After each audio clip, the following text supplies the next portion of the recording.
Lawrence Tribe. So I know you just heard Ty Cobb's assessment, his thoughts on the ruling. What's your reaction tonight? Well, my reaction is to agree entirely with Justice Sotomayor and Justice Jackson in their dissents. I'm afraid, much as I respect Ty Cobb, I couldn't disagree more with his characterization of the dissents as hysterical. It's a little bit like what the Chief Justice said. He called it fear-mongering. That sounds pretty sexist to me. There was plenty of analysis, much more analysis. As a law professor, I would grade the analysis of separation of powers in the dissenting opinions A+ in one case, A in the other. I won't say which. And I would give my former student, John Roberts, a B-. His opinion doesn't rely on any intelligent dissection of the separation of powers. He makes it up as he goes along.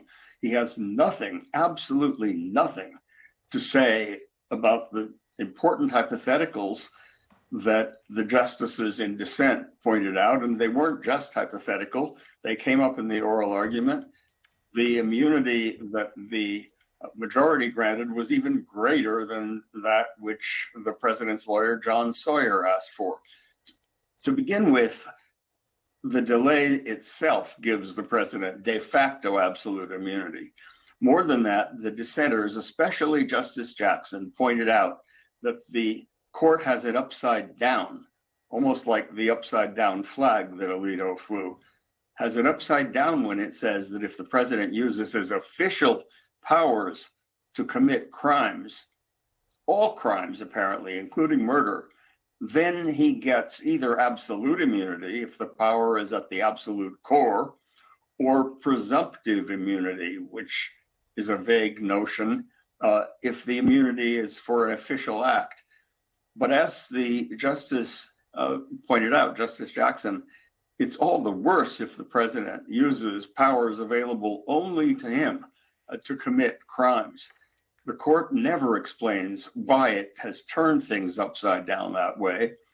There is no precedent supporting what the court did. There has never before been any immunity from criminal prosecution suggested in any court decision, state or federal, in the history of the United States of America. This is a sad day, not just because of the license it gives to Donald Trump, should he ever become president again, to get rid of this case altogether and commit all manner of crimes without ever being held accountable, but because of what it does to the future of the country. Let's assume that we've somehow gotten past the MAGA plague and that we don't have a Trumpified government. There will be future presidents who will take it as very tempting to become president, knowing that it's a get out of jail free card for everything except purely private behavior.